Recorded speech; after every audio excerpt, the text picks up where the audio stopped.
Sherry is a kind of fortified wine.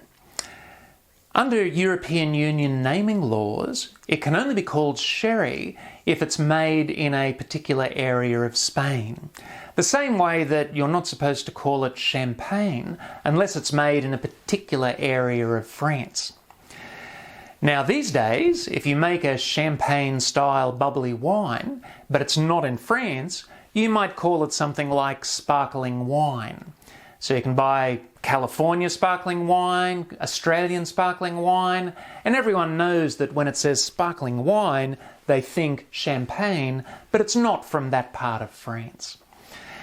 So with sherry, what do they call sherry that isn't made in that part of Spain? Well, in Australia, here's a bottle of sherry, and you'll notice on the label, it doesn't actually say anything. It just says the company that made it, and it's sweet, but there's no actual name of a product.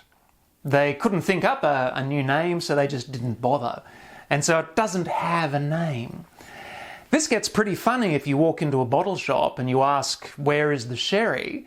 And if it's a young person behind the counter, they look up and down the shop and there's nowhere where it says the word sherry, because they're not allowed to call it sherry unless it comes from a particular part of Spain. So I think that's just hilarious. You can buy it, but it doesn't have a name. And they can't call it sherry, but everyone knows it's really sherry. Would you like a glass of sherry, Bernard? Oh, yes, thank you. Good. Sweet. There's only dry. And yes, sweet sherry is what Bernard prefers to dry sherry. But back in those days, they could still call it sherry, or maybe in that episode they were using sherry from Spain. But here in the modern age, they just don't call it anything. It's a bit like the Voldemort of fortified wines. They don't like to say the name, but they'll still sell it. The new name for sherry made outside of Spain is apera, but I've never heard anyone call it that. As far as I've heard, everyone just calls it sherry.